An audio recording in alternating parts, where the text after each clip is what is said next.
इस वक्त हम सिवा पंचायत में हैं और यहाँ पर जो है मुखिया प्रत्याशी के रूप में रूबी कुमार जी चुनाव लड़ रहे हैं सिवा पंचायत।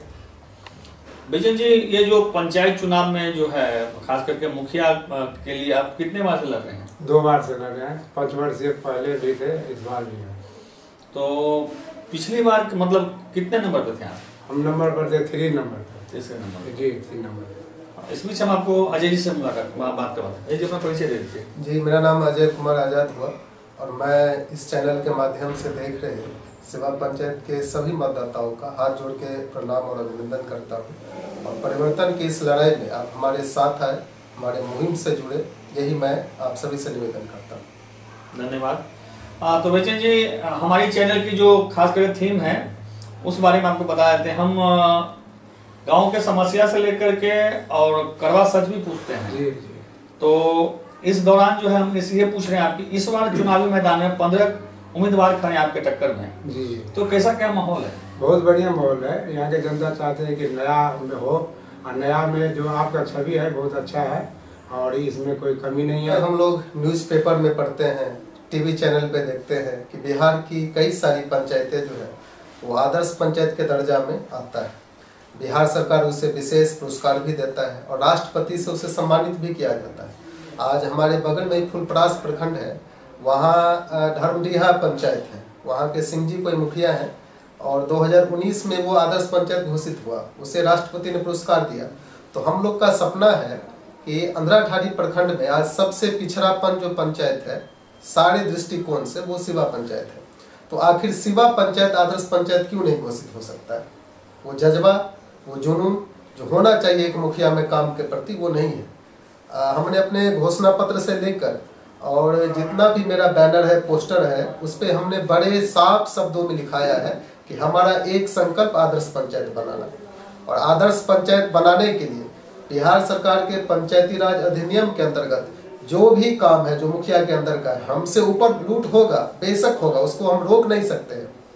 भ्रष्टाचार जो है वो भारत की सबसे बड़ी समस्या है, आप जानते हैं। भ्रष्टाचार को हम पूरी तरीका से खत्म नहीं कर सकते हैं। आंदोलन भी चला 2011 में, अन्ना आंदोलन, हम लोग उसके सक्रिय भागीदारी रहे, लेकिन कम तो कर सकते हैं। तो मेरा एक ही संकल्प है कि आदर्श पंचायत बनाने के लिए मुखिया के अंदर का जो चीज है, मुखिया के पावर के अंदर का जो चीज है, उससे हम सब उम्मीदवार होते हैं। अभी तो लग्जरी कार में कार खड़ा करके कीचड़ युक्त सड़क पर जाते हैं, सुबह से दलान पर बैठे मुख्य लोगों से अपना वोट मांगते हैं और यही चीज जीतने के बाद में नजर नहीं आता है। हम ये उम्मीद करते हैं, हम हर लोग से उम्मीद करते हैं, हर प्रत्याशी से उम्मीद करते हैं, हर चाहे मुखिया क्या जिला पार्षद जो भी उम्मीदवार हैं उनसे हम करते हैं कि अगर विकास किए होते हैं आप पंचायत में तो आपको वोट मांगने की जरूरत नहीं पड़ता। तो ये जो आप अभी हमको बताए हैं कि हम घोषणा पत्र दिए हैं या जो भी आपके पंचायत प्रति एक जो मन में है रखे, ठान के रखे, तो क्या लगता है कि आप मुखिया अगर इस बार जो अगर आपका जनता का अगर सहयोग मिला, अगर मुखिया बन जाती है आपकी धर्मपत्नी, तो क्या ये संकल्प आपका कंटिन्यू जारी रहेगा? जी बिल्कुल। इस दिशा में हम बता दें कि समाज सेवा जो करना मेरे परिवार का ये एक पुराना रिकॉर्ड रहा है, चाहे वो धर्म के क्षेत्र में हो, सामाजिक क्षेत्र में हो, सामाजिक विकास कल्याण के क्षेत्र में। 2019 में यहाँ कमला तटबंध टूटा था, आप लोग उसका न्यूज भी कवर किए, दिखाए। उसमें भी हमारे चाचा जी की ओर से वो 4 दिन तक जो है वो कैंप लगा के खिचड़ी हम लोग बंटवाए। आगे आइए, पिछले बार ठंडी में मेरे पिताजी शिक्षक हैं, अभी सेवा में हैं, अगले साल वो रिटायर करेंगे। तो उनको भी गरीबों के प्रति, चूँकि हम लोग बहुत नीचे लेवल से आए हैं, बहुत नीचे लेवल से। मेरे दादाजी जो है वो दूसरों के खेत में मजदूरी करके पापा को पढ़ाए, चाचा को पढ़ाए, तब हम लोग आज यहाँ तक आए। एक मिनट रुकेंगे, दर्शकों से हम एक बार फिर से रूबरू करवाते हैं कि अभी अजय जी ने कहा कि वो नीचे तबके से ऊपर आए हैं। तो आप जान सकते हैं नीचे तबके से ऊपर आना और कितना कठिन परिस्थिति का जो उन्होंने सामना किया होगा, इस चीज को हम आपको नोटिस करवा रहे हैं। इस बार मुखिया में खड़े हैं, इनकी पत्नी, खास करके चर्चा काफी विशेष है। जी कंटिन्यू। जी, तो वो 1 महीने का अपना पेमेंट लाए और बोले कि इसका कंबल मंगवाओ, और ठंडी में 550 कंबल हम लोगों ने मंगवाए और पूरे पंचायत में जितने भी गरीब खासकर विकलांग या विधवा है उन लोगों के बीच हम लोगों ने कंबल का वितरण किया। कोरोना के दरमियान मास्क वितरण, बाढ़ के दरमियान बाढ़ राहत वितरण, और चाचा जी की आज लोकप्रियता इतनी ज़्यादा है कि इनके नाम पे आज बच्चा बच्चा जो है उनके जुबान पे है कि बेचैन डीलर, यानी डीलर में एक उदाहरण है अपने आप में। पंचायत में कोई भी एक्सपायर कर जाए हिंदू में तो ये 3 लीटर तेल फ्री में देते हैं। ये आज से नहीं, ये जब से है 26 साल से है इनका ये कंटिन्यू हो रहा है। अगर पैसा नहीं रहता है जनता के पास तो उधारी ले जाते हैं। तो 1 महीने का भी आज तक इनके ऊपर आरोप नहीं लगा है कि डीलर नाम सुनते ही बिहार में आ जाता है दलाली, यानी वो पैसा ज्यादा काटता होगा, 1 महीने का ब्लैकमेल करता होगा। जनता तो आज स्वतंत्र है। आज बिहार सरकार ये फैसला ली है कि डीलर भी चुनाव लड़ सकता है, तो बहुत सोच समझ के लिए है कि वही डीलर पंचायत में आ सकता है जिसका छवि बढ़िया हो, और इनके छवि पे आज है। तो हम लोगों का ये घोषणा पत्र भी हम लोगों ने जो डाला है आम जनता के बीच, उसमें साफ साफ हमने उसको दर्शा दिया है कि मुखिया के नाम पे, इंदिरा आवास के नाम पे जो कमीशन खाया जाता है 1 रुपया नहीं दिया जाएगा।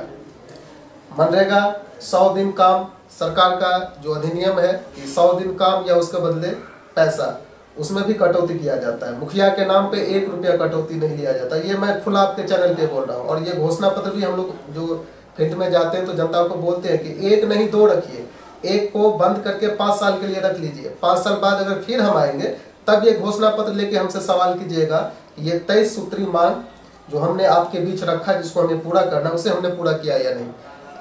कबीर अंतर्दृष्टि योजना, उसके अंतर्गत 3000 रुपया तत्क्षण दिया जाना उस परिवार को, वो नहीं दिया जा रहा है। सड़क के नाम पे लूट है, यहाँ नली गली के नाम पे लूट है, इंदिरा आवास के नाम पे पता चलता है कि 20-20 हजार रुपए एक मुखिया ले रहे हैं। पहले एक चीज हम पूछेंगे आपसे अजय जी, आपने घोषणा पत्र में सबसे 1 नंबर टेबल पे दिया है कि आम सभा। जी, आम सभा आज तक आपका उम्र कितना होगा?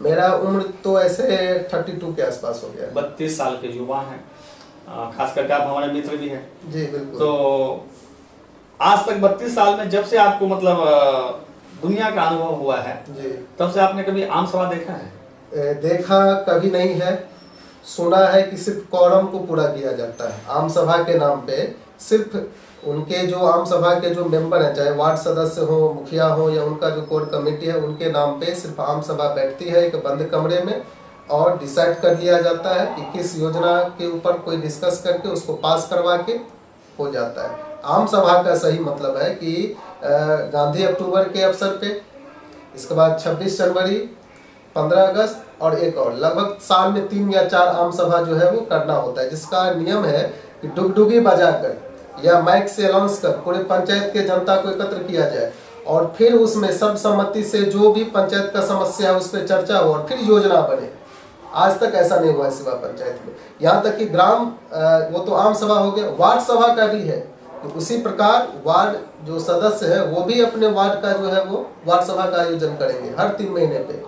ये भी नहीं हो रहा है। जैसे कि दर्शकों फिर आपको हम बता देते हैं, एक बार 7 शब्दों में बताते हैं, 7 शब्द में बताते हैं कि जैसे कि अभी अजय जी ने कहा कि उन्होंने अपने घोषणा पत्र में टेबल नंबर 1 पर लिखा है कि पंचायत में आम सभा। इसलिए हम आपको दोबारा दोहरा रहे हैं बात को कि आज तक हमने जितना भी इंटरव्यू लिया है, खास करके मुखिया प्रत्याशी के रूप में, हमने यही सवाल किया कि आम सभा आपने देखा है क्या? तो आज के ज़माने में आम सभा सिर्फ महज खाना पूर्ति कागजों पे होती है, जबकि गांधी जी का सपना है कि ग्राम पंचायत, जैसे कि 2 अक्टूबर गांधी जयंती के दिन आम सभा होना रहता है, लोगों तक जो है डुगडुगी बजा करके एकत्रित करना होता है।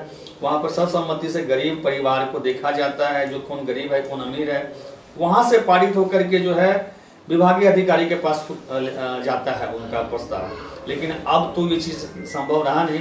खास करके लोग जो है खाना पूर्ति घर में बैठ के आम सभा कर लेते हैं कागज में और प्रशासन के साथ में जा करके उनको ये कर देते हैं। जी अजय जी। तो हम अभी ज़्यादा बोलना भी उतना उचित नहीं होगा, समय नज़दीक है और मैं सभी मतदाता मालिकों से, नौजवान साथियों से, माता और बहनों से हाथ जोड़कर बस यही विनती और निवेदन करूंगा कि लोभ और लालच में मत आइए, जाति और धर्म के नाम पे मत बटिए। उदाहरण है, अभी जितना भी रिजल्ट आ रहा है पता चलता है कि 32 लाख रुपया खर्च किया मुखिया कैंडिडेट। चुनाव आयोग का जो नियम है उसका उल्लंघन है। जो तय राशि है उससे कई हजार गुना ज्यादा खर्च कर दिया, लेकिन वो हार गया। क्यों हारा? क्योंकि जनता इस बार जान चुकी है कि पैसा के बल पे बोलेंगे। धन्यवाद।